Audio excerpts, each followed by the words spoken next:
Ya, kembali lagi pada kelas Fisika Dasar 1A, di mana sebelumnya kita telah membahas tentang hukum Newton. Hukum pertama Newton, hukum kedua, dan hukum ketiga. Maka kedepannya kita akan membahas penerapan hukum Newton tersebut untuk kasus-kasus sederhana ya yang melibatkan satu benda, beberapa benda, kemudian kita akan memperkenalkan satu demi satu gaya-gaya yang bisa eh, dirasakan oleh benda-benda tersebut. Maka kita langsung saja pada bab 3.2 ya, bab 3 subbab 2 analisa kondisi setimbang.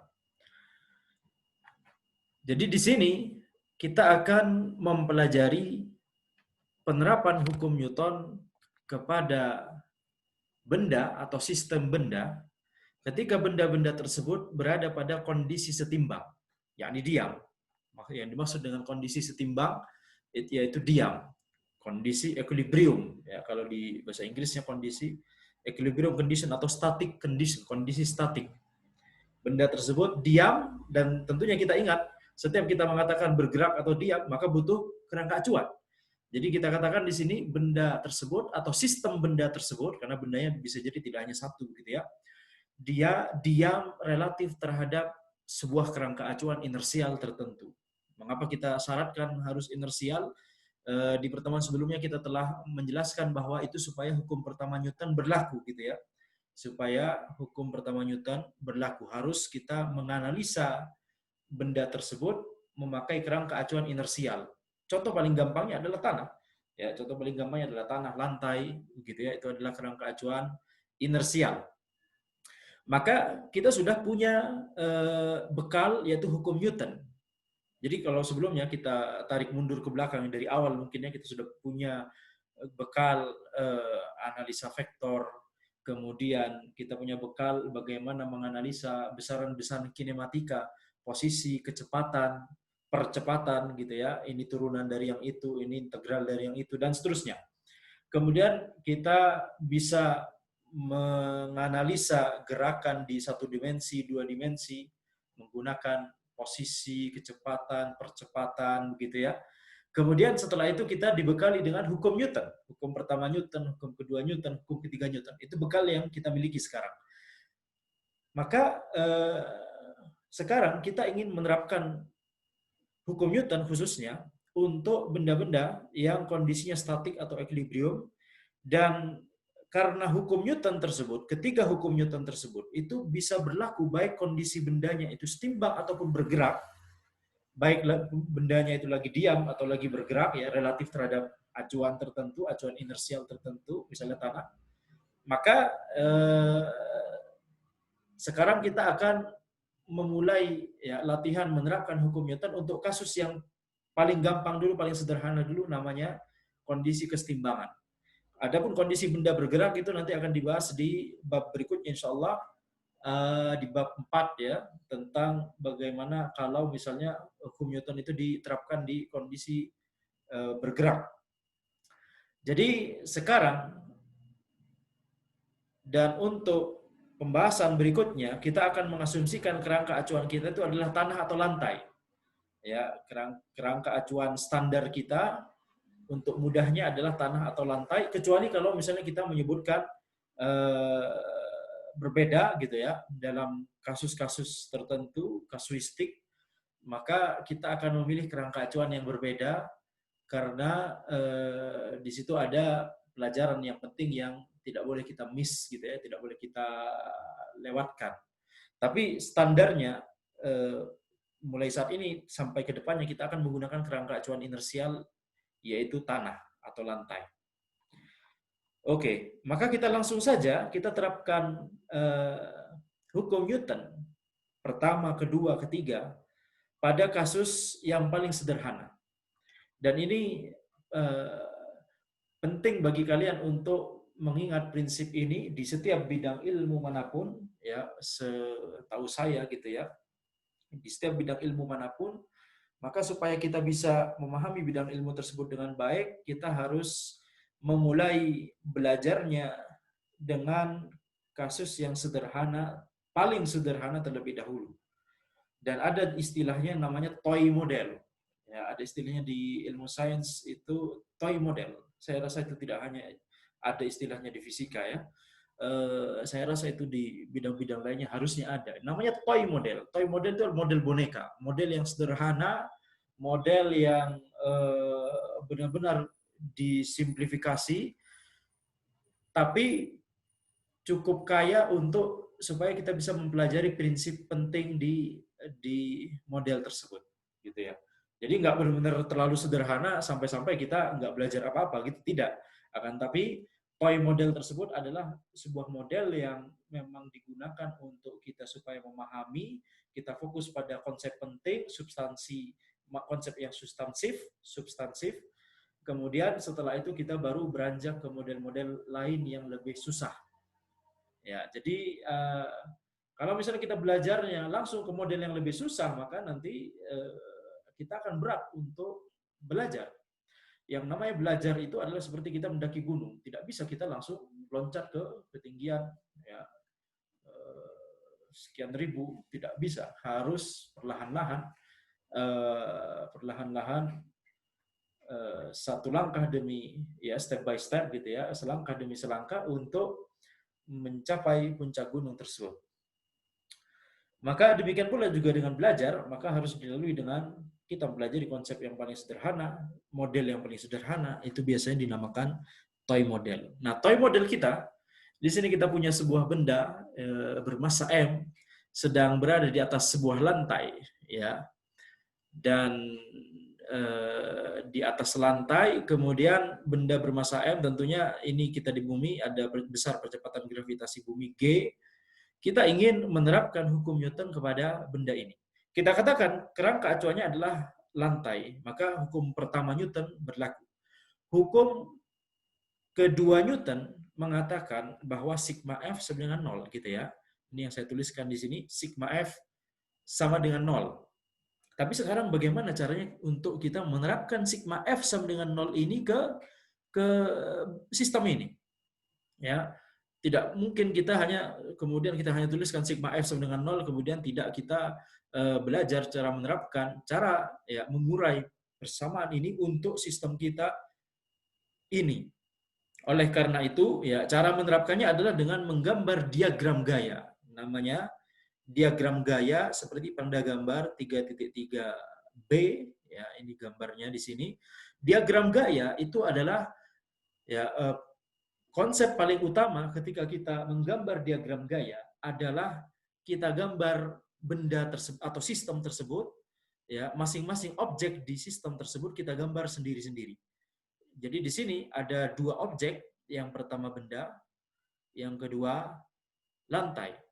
Sebenarnya ada objek ketiga yaitu bumi, ya karena lantainya tentunya berada di atas bumi dan dia ini lantai rumah misalnya, tentunya lantai rumah itu rumah punya pondasi, jadi lantai ini menghujam ya secara stabil di permukaan bumi begitu ya. Jadi untuk menggambar diagram gaya, kita menggambar masing-masing bendanya, kemudian kita gambarkan seluruh gaya, semua gaya yang bekerja pada benda tersebut. Ketika kita misalnya menggambar diagram gaya, oke, ini kita punya sistem. Benda bermassa M sedang berada di atas sebuah lantai. Ya. Sistem lebih sederhana apa lagi yang bisa kalian inginkan? Ini udah paling sederhana begitu ya. Maka kita gambar masing-masing objeknya. Satu objek pertama ya, objek pertama adalah benda bermassa M, objek kedua adalah lantai. Kemudian untuk setiap bendanya tersebut kita gambarkan semua gaya, tidak boleh miss satu, tidak boleh ketinggalan satu gaya, karena kalau ketinggalan satu gaya seluruh perhitungan akan menjadi salah, seluruh perhitungan akan menjadi fatal, katastrofik.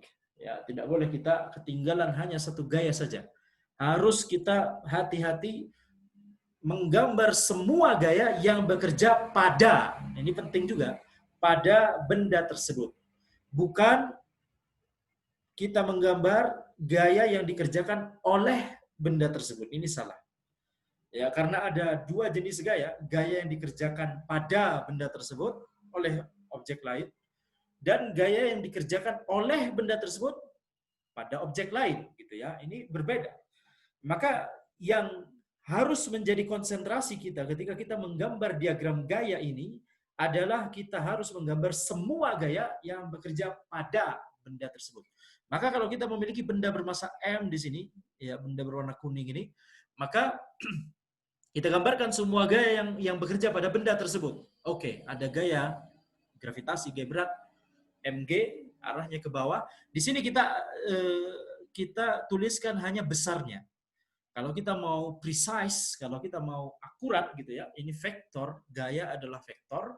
Kita bisa bayangkan gitu ya, kita menuliskan di sini vektor gaya berat yaitu W sama dengan minus mg vektor satuan J, ya.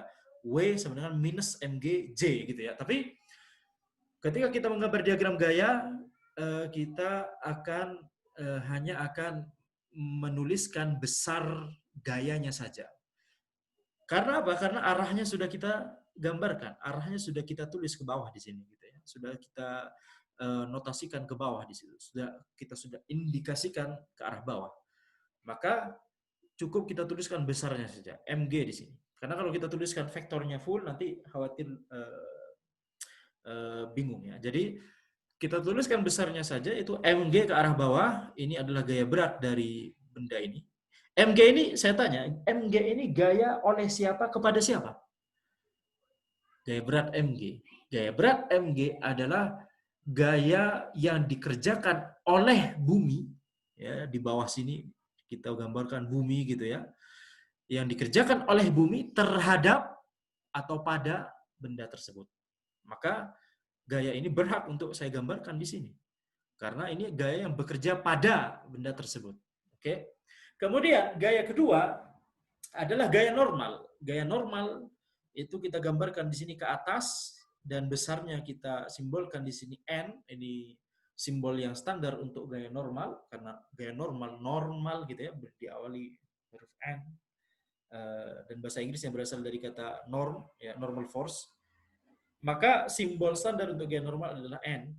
Dan ini adalah gaya yang dilakukan oleh lantai pada benda tersebut. Maka dia berhak untuk digambar di diagram gaya untuk benda ini. Ya. Jadi gaya normal ini adalah gaya topang dari lantai, ya, gaya topang dari lantai untuk supaya benda tersebut bisa statik, bisa setimbang di sini gitu ya. Kalau tidak ada gaya dari lantai, atau itu berarti gak ada lantai di bawahnya, ya bendanya akan jatuh gitu ya. Jadi inilah diagram gaya untuk benda. Kalau kita perhatikan, maka tidak ada gaya lagi yang bekerja pada benda tersebut. Ya, jadi kita selesai menggambar diagram gaya untuk benda. Sekarang kita gambar diagram gaya untuk lantai. Ya, ini lantai. Maka ketika lantai tersebut mengerjakan gaya pada benda M, yaitu gaya normal N, maka berdasarkan hukum ketiga Newton, nah disinilah tempat di mana kita menerapkan hukum 3 Newton. Ya, tadi kita telah katakan kerangka acuan kita tetapkan kerangka acuannya inersial, yaitu tanah atau lantai. Itu berarti kita menerapkan hukum pertama Newton.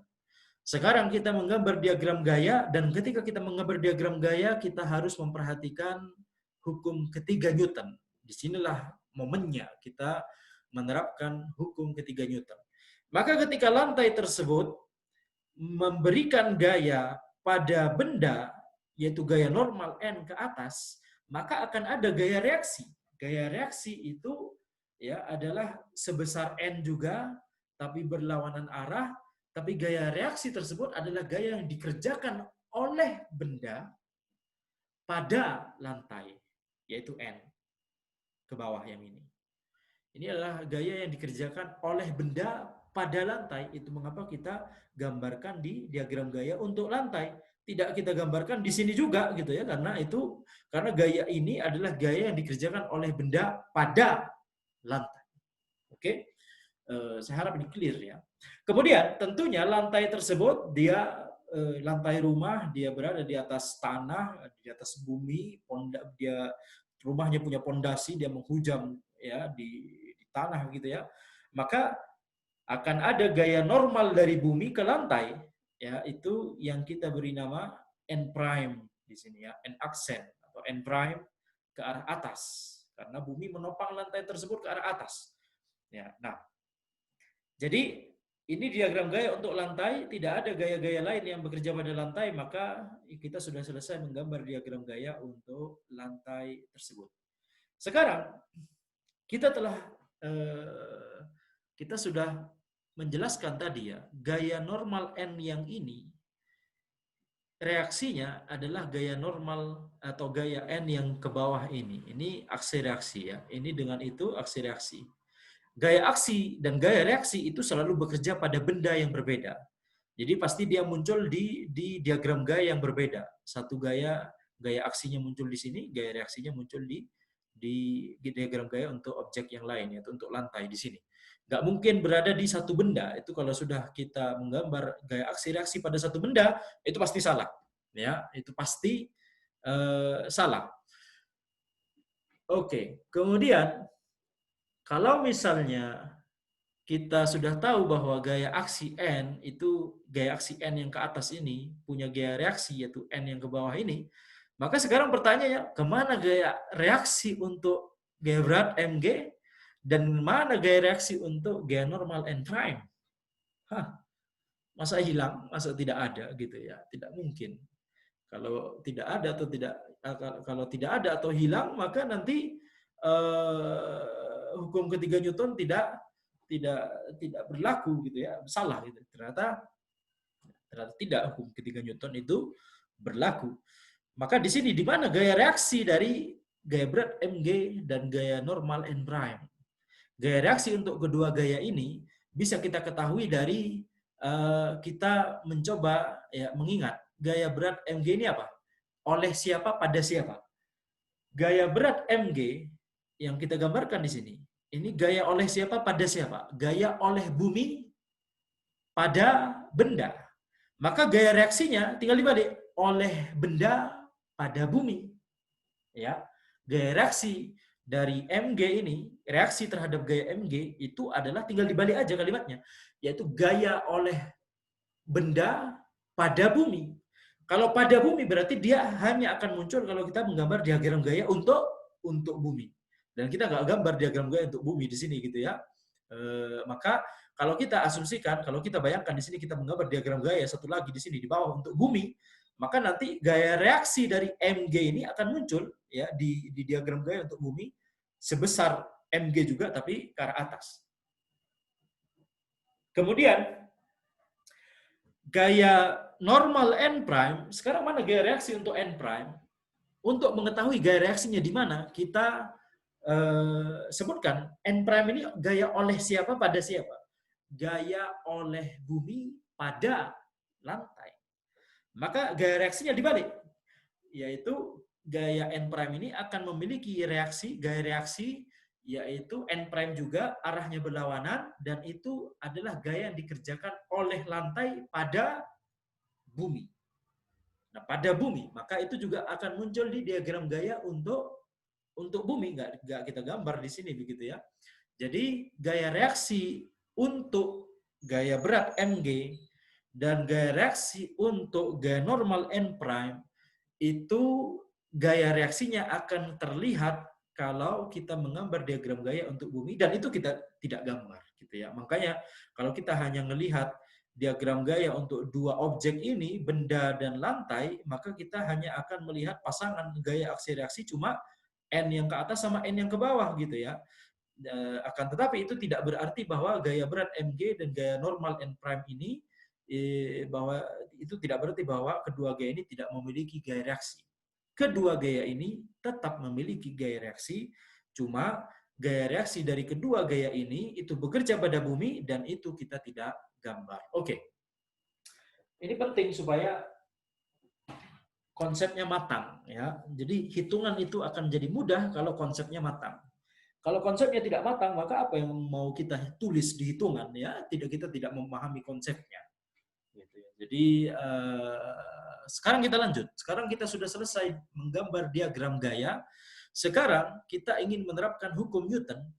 Ya, hukum Newton untuk sistem ini.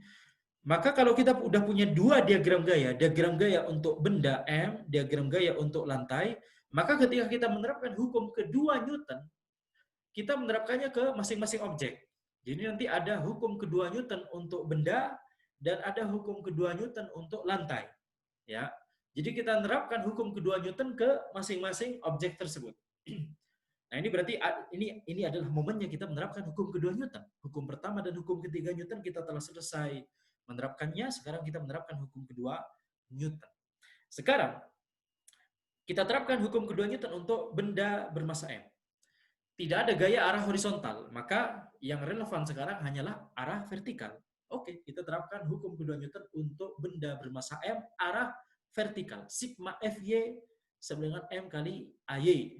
Ya, jadi sigma Fy total gaya arah vertikal itu kita bisa lihat di diagram gaya di sini, dia adalah N kurangi Mg. Mengapa Mg ini dikurangi? Mengapa minus? Karena dia ke arah bawah. Kita ambil arah positif, kita ambil konvensinya adalah, ketetapannya adalah kita bikin perjanjian gitu ya, ke arah atas itu positif, ke arah bawah negatif. Dibikin pula nanti arah horizontal, ke arah kanan itu positif, ke arah kiri itu negatif. Jadi sekarang sigma Fy adalah N minus Mg. N minus Mg. Dan karena benda kita diam, benda kita setimbang, benda kita statik, maka AY sama dengan 0. Ya sudah, inilah hukum kedua Newton, hasil dari menerapkan hukum kedua Newton untuk benda. Sekarang kita terapkan hukum kedua Newton untuk lantai. Tidak ada gaya arah horizontal, maka yang relevan adalah arah vertikal saja. Sigma Fy sama dengan MAY sama sigma Fy sekarang adalah N prime kurangi N.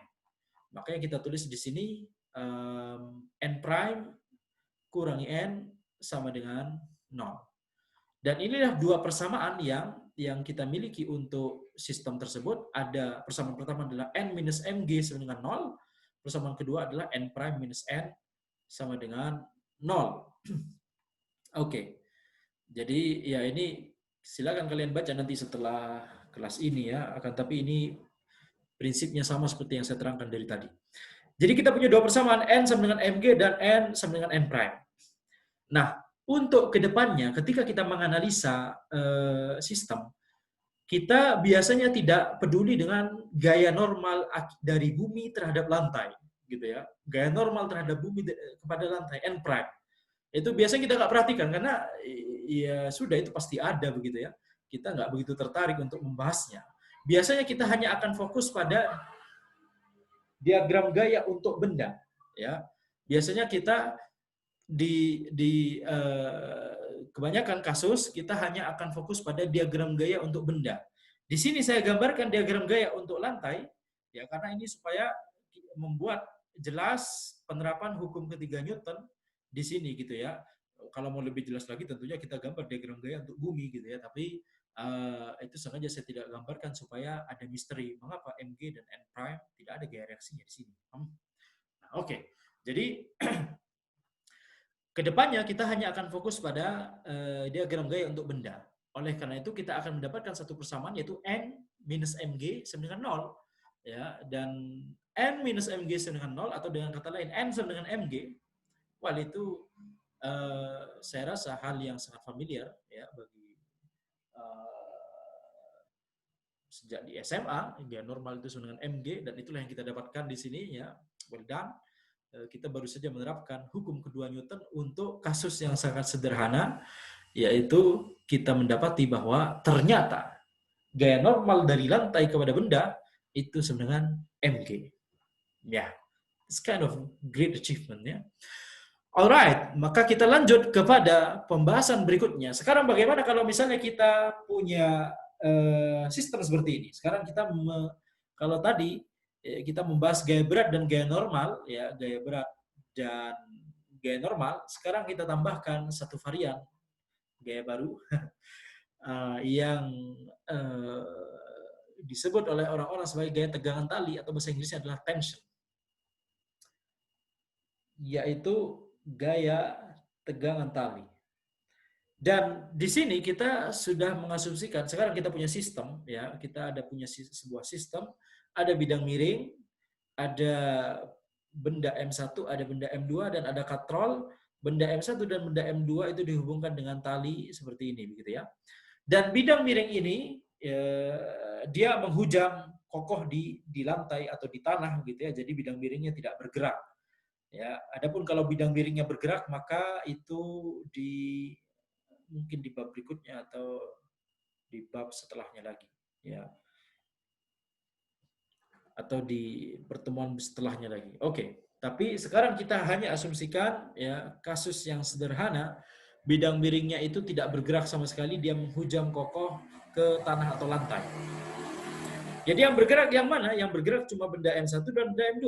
Dia bisa, ya, benda M2 ini bisa naik turun, benda M1 ini bisa ke kanan ke kiri di bidang miring ini, gitu ya. Dan kita di sini mengasumsikan ada dua asumsi. Ada dua asumsi yang sangat penting di sini, ya.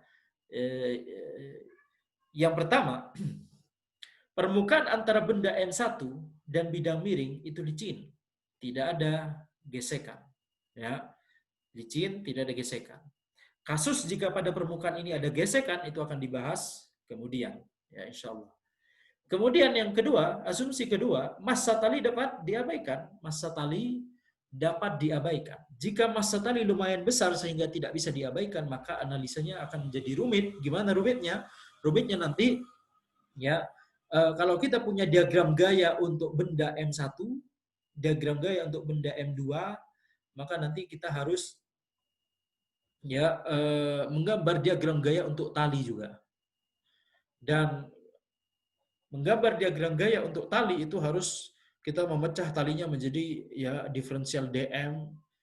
Setiap DM ini memiliki tegangan T dan T plus DT dan seterusnya. Rumit, ya. Maka saya katakan dari tadi kita kerja di sistem yang sederhana terlebih dahulu, yaitu ketika massa tali diabaikan, kemudian permukaan antara benda dengan bidang miring itu licin, ya, it's easy, simple.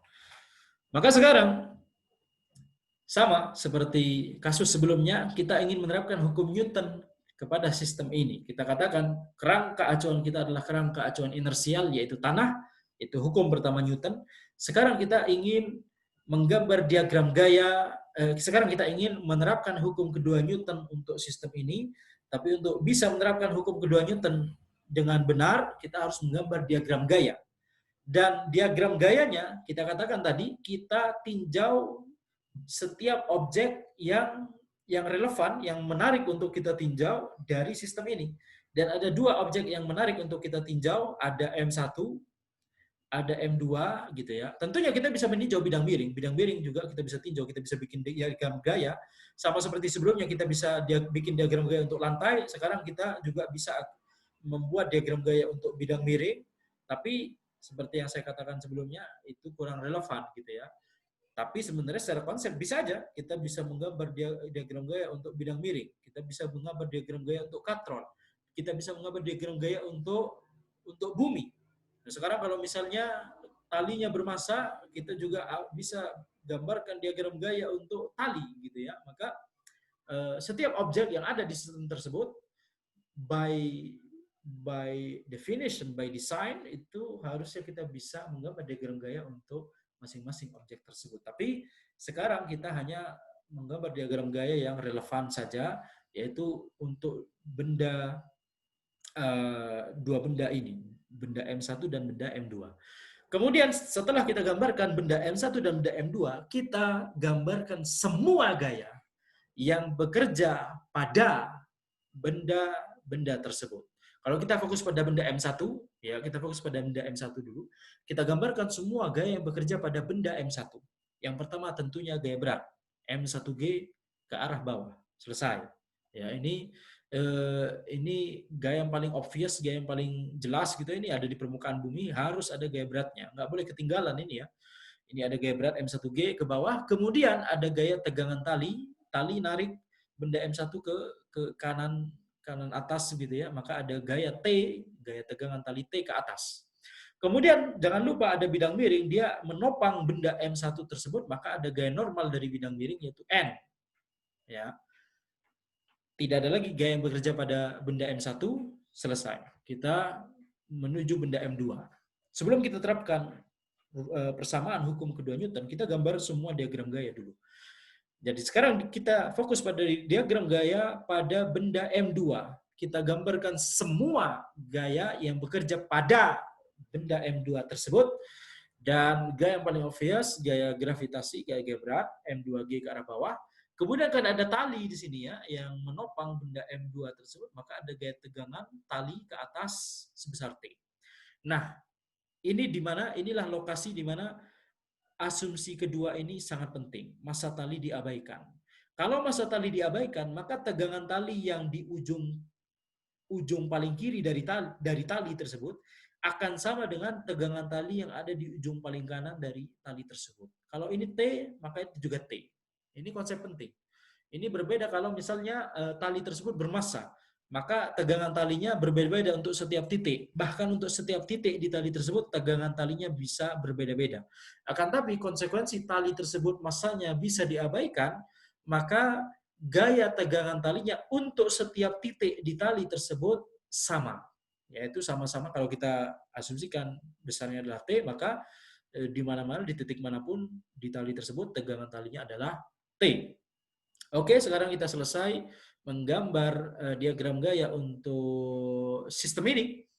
Ya, sekarang kita waktunya untuk menerapkan hukum kedua Newton. Tapi sebelum itu, hukum ketiga Newton, di mana kita bisa melihat di sini hukum ketiga Newton? Kok kayaknya nggak ada sama sekali di sini aksi reaksi gitu ya? Itu karena kita tidak menggambar ya bidang miring. Kalau kita menggambar diagram gaya untuk bidang miring, maka di sini bidang miring menerapkan gaya normal N ke benda M1. Maka nanti benda M1 akan menerapkan gaya dengan besar yang sama yaitu N dengan arah yang berlawanan kepada bidang miring tersebut. Dan itu akan terlihat di bidang miringnya nanti. Kemudian juga M1G, M2G ini adalah ya gaya dari bumi, gaya oleh bumi pada benda. Maka nanti kalau kita gambar diagram gaya untuk bumi, maka nanti akan ada gaya reaksi terhadap M1G dan M2G ini. Kemudian gaya tegangan tali. Gaya tegangan tali itu ya adalah gaya oleh tali pada benda M1 yang ini, pada benda M2 yang itu gitu ya. Jadi kalau kita gambar diagram gaya untuk tali, ya kita gambar talinya begini gitu ya, maka tali ini akan ditarik oleh benda M1 sebesar T ke arah yang berlawanan dengan arah ini, dan tali tersebut akan ditarik ya, ini contohnya gambarnya, ini tali gitu ya, kita fokus pada tali ini. Tali ini akan ditarik oleh benda M1 dengan gaya T dengan arah yang berlawanan dengan arah ini, dan tali yang sama juga akan ditarik oleh benda M2 sebesar T dengan arah yang berlawanan dengan gaya yang ini gitu ya. Jadi itulah aksi reaksinya. Jadi hukum ketiga Newton tetap berlaku. Cuma karena kita tidak menggambar diagram gaya secara lengkap, makanya tampaknya di sini nggak ada pasangan aksi reaksinya, ya nggak ada pasangan aksi reaksi. Itu jawabannya karena kita tidak menggambar diagram gaya untuk seluruh objek di sistem kita. Oke. Sekarang kita terapkan hukum kedua Newton untuk benda M1. Dan kita lihat di sini ada sekarang gayanya ada arah ya miring-miring gitu ya, ada arah vertikal, miring-miring. Maka kita asumsikan ada sumbu X horizontal, sumbu Y vertikal. Kemudian kita terapkan hukum kedua Newton. Hukum kedua Newton itu sigma F sama dengan 0, dia adalah persamaan vektor. Dan kita sudah memahami ya persamaan vektor itu harus diurai menjadi ya persamaan skalar arah X, arah Y. Nah, sekarang kita terapkan hukum kedua Newton untuk arah horizontal dan arah vertikal pada benda M1. Sigma Fx sama dengan M1 percepatan benda 1 arah X, yang itu 0, tapi sigma Fx-nya adalah T cos theta minus N sin theta. Ini dari mana didapatnya? Itu dapatnya dari trigonometri. Kalau T miring ke sana begitu ya, kalau ini sudut theta, maka ini sudut yang bentuk T terhadap horizontal itu theta juga. Jadi arah horizontal dari T, komponen arah horizontal dari T adalah T cos theta, ke arah kanan. Makanya positif. N, dia komponen horizontal dari N adalah N sin theta ke arah kiri. Makanya dia negatif. Jadinya T cos theta minus N sin theta sama dengan 0 karena benda M1 itu sedang berada dalam kondisi setimbang. Sama dengan 0. Sekarang hukum kedua Newton untuk arah vertikal, sigma Fy sama dengan M1 A1Y, maka sigma Fy-nya apa saja yang ada di arah vertikal? Ada komponen T arah vertikal, yaitu T sin theta, komponen N arah vertikal, yaitu N cos theta, kemudian komponen M1G, ya ini M1G memang ke arah bawah, makanya kita nanti akan masukkan, akan berikan tanda minus, karena dia ke arah bawah. Sehingga sigma Fy adalah T sin theta plus N cos theta minus M1G sama dengan 0 karena percepatan dari benda ini, bahkan kecepatannya 0 ya, percepatan dan kecepatan dia lagi diam. Ya, dia lagi kondisi statis, kondisi setimbang, kondisi equilibrium, percepatannya, kecepatannya, kelajuannya 0.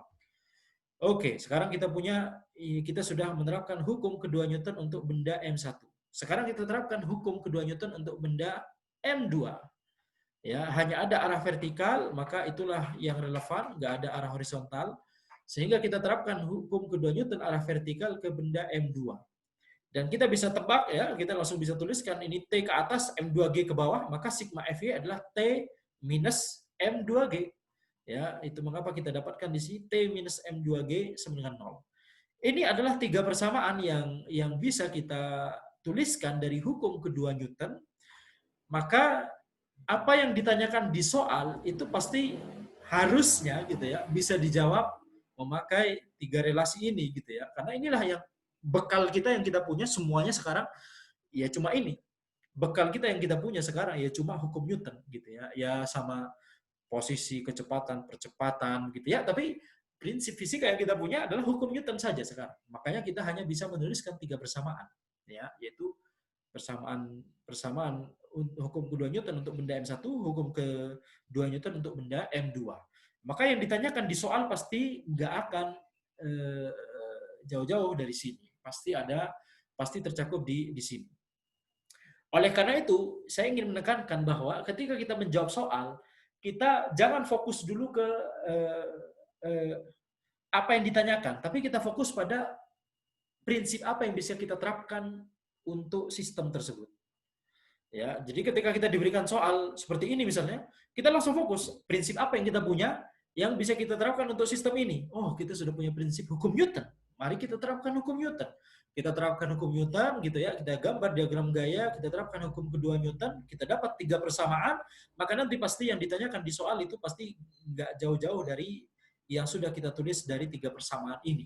Entah ditanya tegangan talinya berapa, entah ditanya gaya normal berapa, entah ditanya sudut theta itu berapa, begitu ya. Dan inilah perbedaan antara mengerjakan soal dengan riset.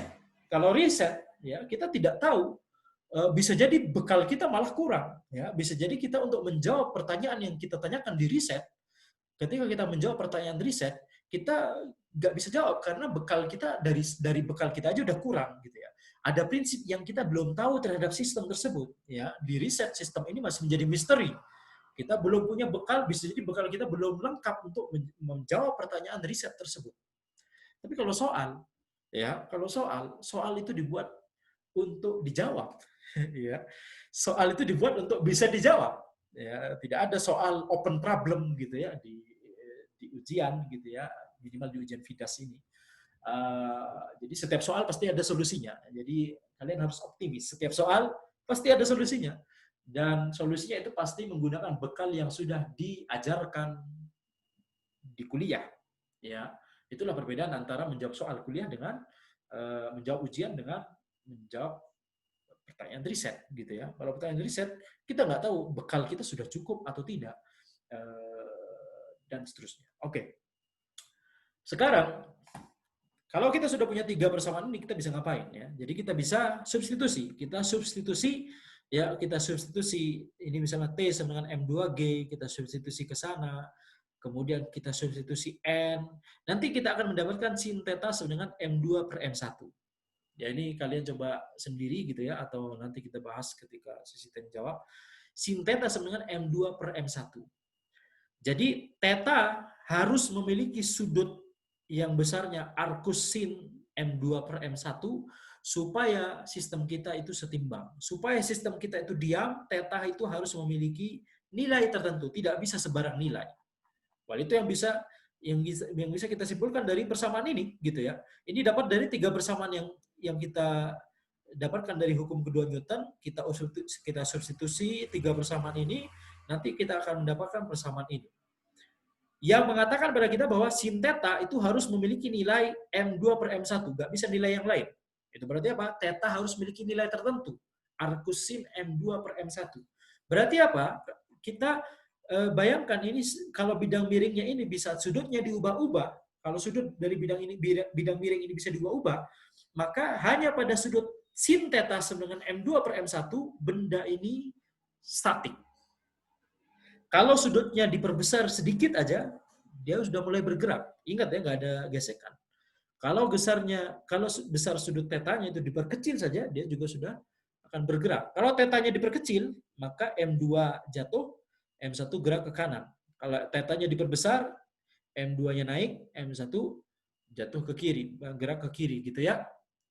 Jadi hanya pada sudut theta tertentu, ya, precisely in that value, sin theta sama dengan M2 per M1, maka sistem M1 dan M2 ini akan stabil, statik, bukan stabil ya, statik, kemudian dia berada dalam kondisi equilibrium, yaitu diam, tidak bergerak. Oke. Sekarang, mari kita tambahkan varian gaya baru, yaitu gaya gesek, ya, gaya berat, gaya normal, gaya tegangan tali, dan gaya gesek. Ya, kalian bisa tebak nanti setelah ini muncul apa lagi gitu ya. Nggak ada, ini terakhir untuk di bab ini gitu ya. Gaya berat, gaya normal, gaya tegangan tali, dan gaya gesek. Sekarang, sebelum kita menganalisa, ketika kita menambahkan varian gaya baru ini yaitu gaya gesek, kita ingin kembali ke benda yang sederhana ini, ya, yaitu benda bermassa M yang diletakkan di atas lantai. Jadi, kita asumsikan benda ini kita dorong ke kanan. Ya. Kita asumsikan benda ini kita dorong ke kanan. Dan kita asumsikan benda tersebut walaupun kita dorong dia nggak bergerak. Karena ada gesekan, ya. Kita asumsikan benda tersebut walaupun kita dorong ke kanan, benda tersebut tetap diam. Kenapa kok masih diam? Karena ada gaya gesekan. Gaya gesekan melawan gaya dorong kita. Maka bagaimana diagram gaya untuk benda ini? Ya, ini kita sudah gambarkan diagram gaya untuk benda M. Kita fokus pada benda M saja, kita tidak menggambar diagram gaya untuk lantai, kita tidak menggambar diagram gaya untuk bumi, kita hanya fokus pada diagram gaya untuk benda M. Maka ya obvious ada gaya berat Mg ke bawah, ada gaya normal dari lantai N ke atas, ada gaya dorong dari kita F ke kanan, ada gaya gesek F kecil ke kiri. Ya. Tentunya kalau misalnya kita dorong ke kanan, maka gaya geseknya, maka benda tersebut akan cenderung bergerak ke kanan. Itu mengapa gaya geseknya ke arah kiri gitu ya. Karena bendanya cenderung bergerak ke kanan. Sekarang kita bayangkan skenario berikut ya. Kalau F-nya 0, yaitu kita tidak terapkan gaya ke kanan sama sekali, F-nya 0, maka berapa besar gaya geseknya? 0.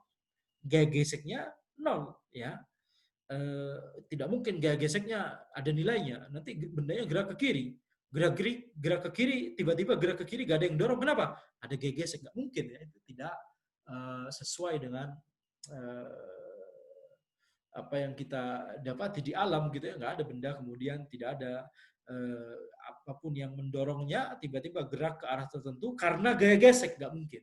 Karena gaya gesek itu pasti timbul karena ada gaya yang kita terapkan pada benda tersebut. Jadi harus ada gaya yang kita terapkan dulu pada benda tersebut, ya, atau diterapkan oleh objek lain pada benda tersebut. Harus ada gaya itu dulu, baru gaya gesek bereaksi, gitu ya.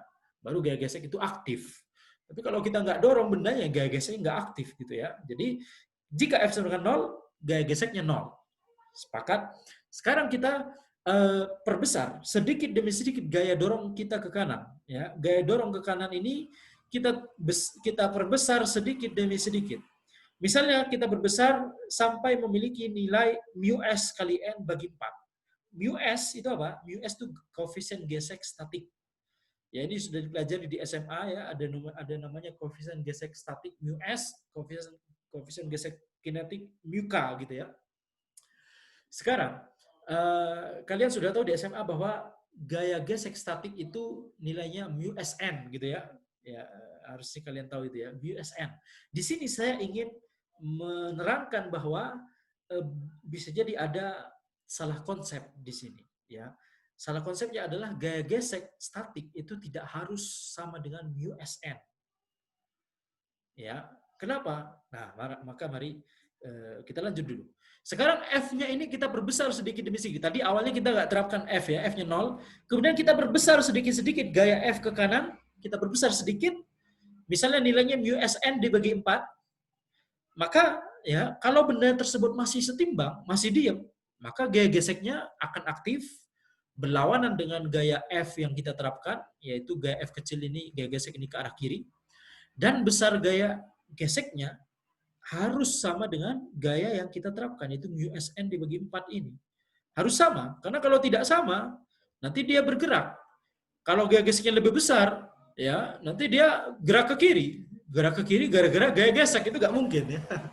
Ya, kita dorong benda itu ke kanan, tiba-tiba benda tersebut bergerak ke kiri. Kenapa? Karena ada gaya gesek dari benda tersebut dengan lantai. Tidak mungkin. Jadi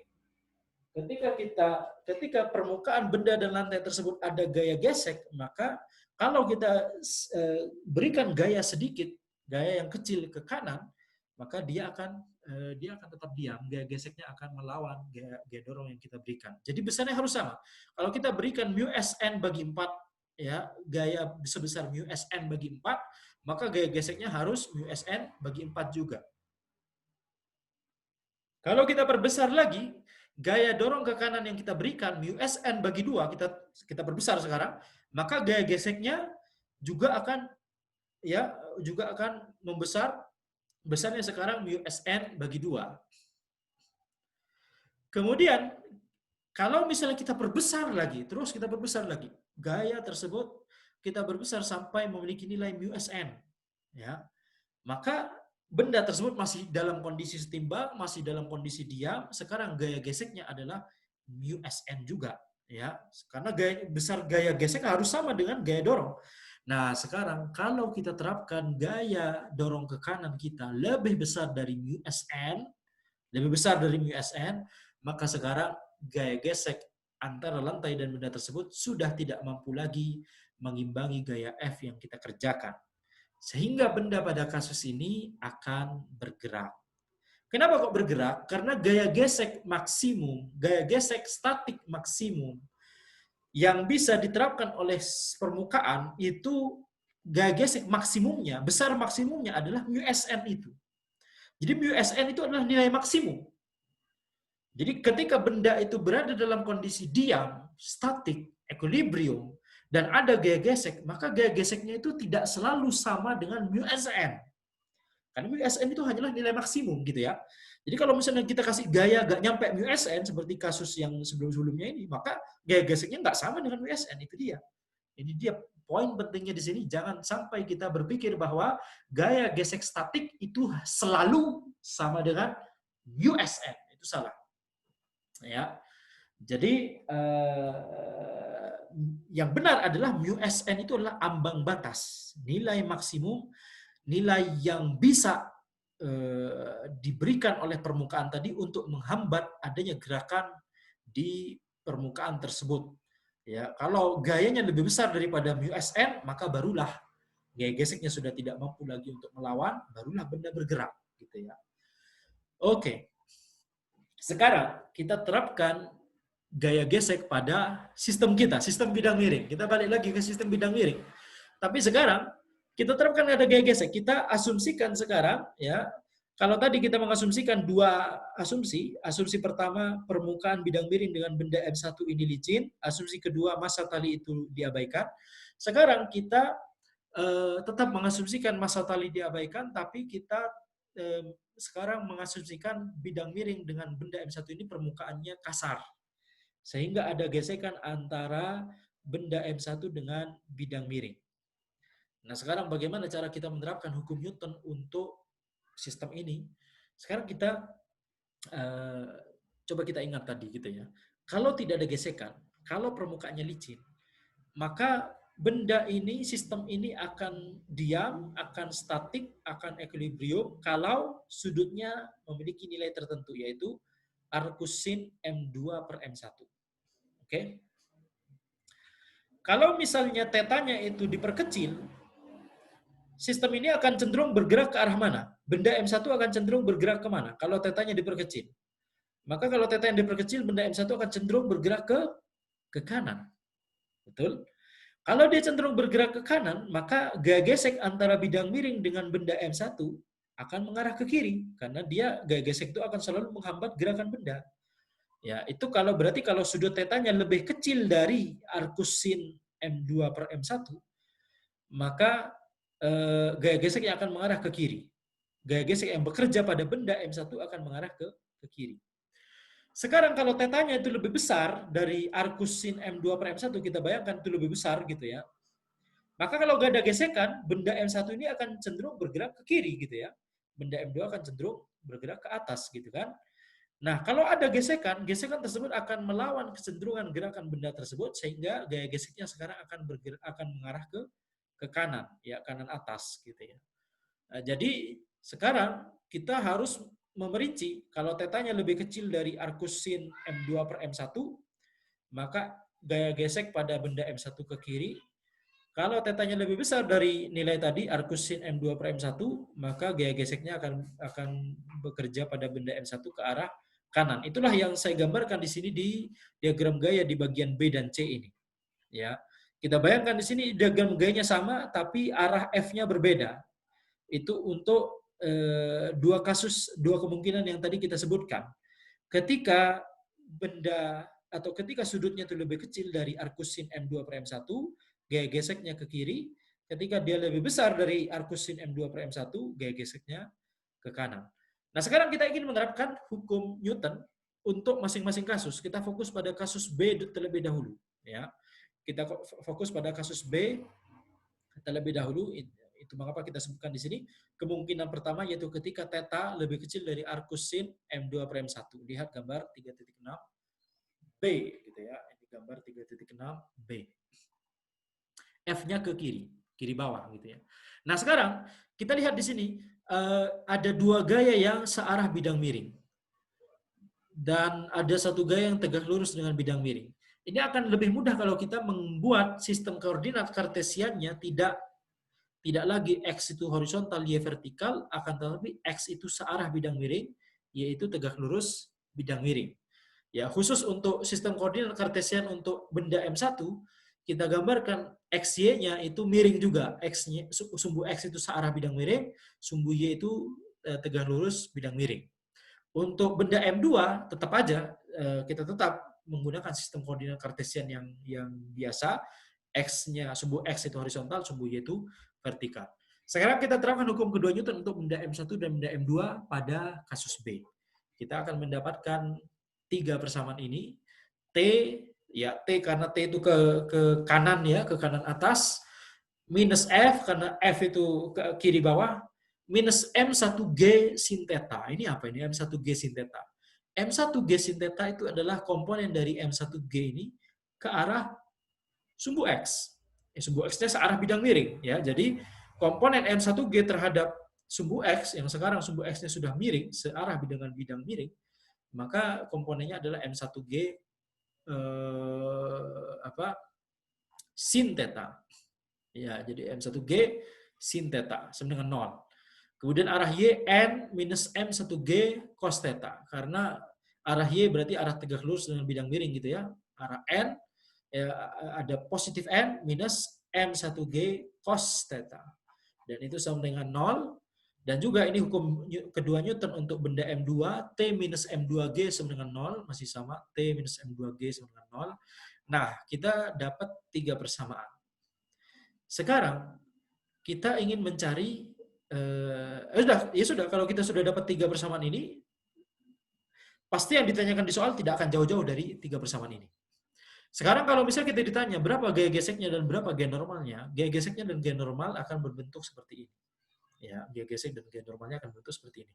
Dan kita ingat bahwa gaya geseknya dan gaya normal secara umum itu nggak mesti F dengan mu S kali N. Seperti yang tadi kita sudah jelaskan gitu ya. Kalau gaya gesek ini belum mencapai nilai maksimum, maka gaya gesek ini tidak akan sama dengan mu Sn. Dia pasti lebih kecil dari mu S kali N.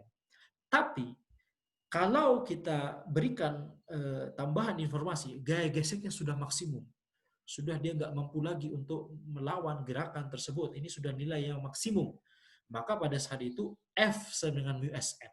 Kalau F sama dengan mu Sn, kalau kondisi maksimum tadi tercapai, kondisi ya, saturasi dari gaya gesek tersebut tercapai, maka kita bisa tuliskan F sama dengan mu Sn. Jadi ingat ya, ini berlaku untuk kondisi umum. Ya, kondisi umum gaya geseknya itu tidak harus sama seperti mu Sn.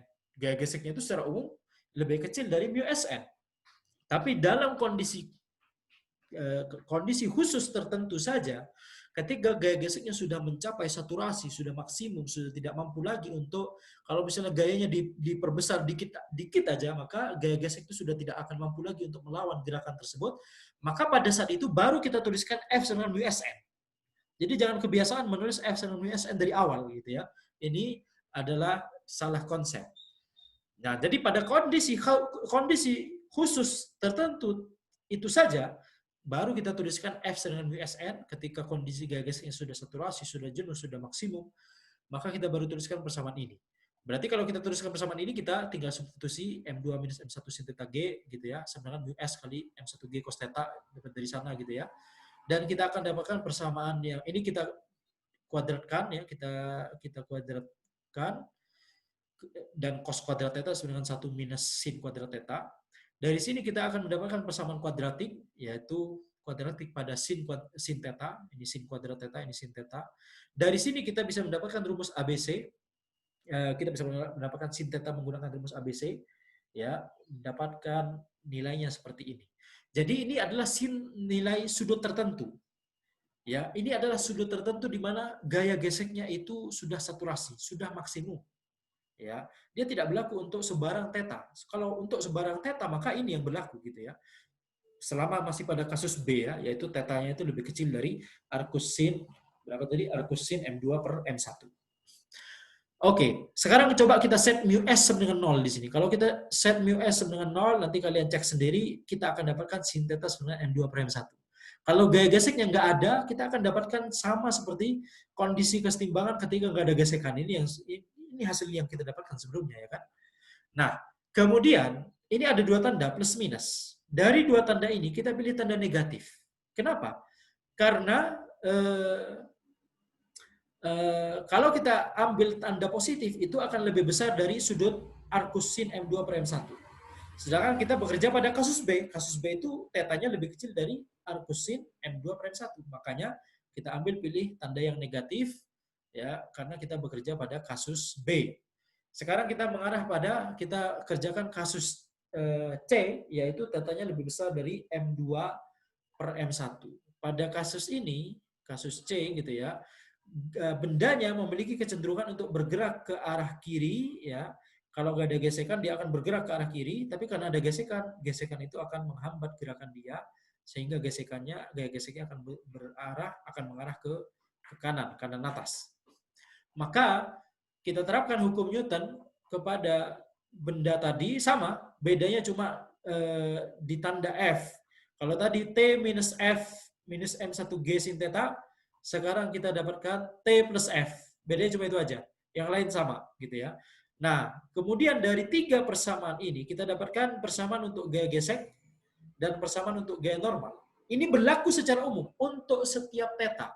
Kalian masukkan nilai theta berapapun selama itu tetanya lebih besar dari arcus sin M2 per M1 gitu ya. Maka inilah gaya geseknya, inilah gaya normalnya. Dan gaya gesek dan gaya normal tidak mesti memiliki hubungan F dengan mu SN. Nggak mesti. Itu hanya terjadi ketika kondisi tertentu saja, ketika gaya geseknya sudah maksimal, sudah saturasi, sudah jenuh, sudah tidak bisa lagi menghambat gerakan benda tersebut, maka pada kondisi itu kita baru tuliskan F dengan mu SN. Kita masukkan di sini ya M1 sin theta minus M2G sama dengan mu S M1G cos theta gitu ya. Kemudian kita kuadratkan, kita dapatkan persamaan kuadratik yang sama, ternyata sama persamaan kuadratiknya. Oleh karena itu solusi rumus ABC-nya juga sama, gitu ya. Jadi, kalau tadi kita sudah memilih tanda negatif, tanda yang negatif di sini, sekarang kita pilih tanda yang positif. Karena pada kasus C, theta itu lebih besar dari arcus sin M2 per M1. Jadi pada kasus C kita ambil tanda positif, pada kasus B tadi kita ambil tanda yang negatif. Jadi itulah sudut theta di mana gaya geseknya sudah maksimum, sudah jenuh, sudah saturasi. Kalau gaya geseknya masih mampu, belum saturasi, belum maksimum, maka persamaan yang berlaku ya ini. Persamaan berlaku ini dan persamaan ini jadi salah. Ini tidak berlaku secara umum. Ini salah secara umum ya. Ini hanya benar hanya pada kondisi tertentu. Saya berulang-ulang kali ya, saya tahu saya berulang kali mengucapkan ini. Persamaan ini salah secara umum. Dia hanya benar pada kondisi tertentu di mana gaya gesek tersebut sudah maksimum, sudah saturasi, sudah jenuh.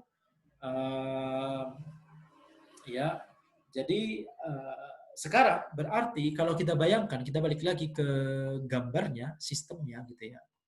Ini dia.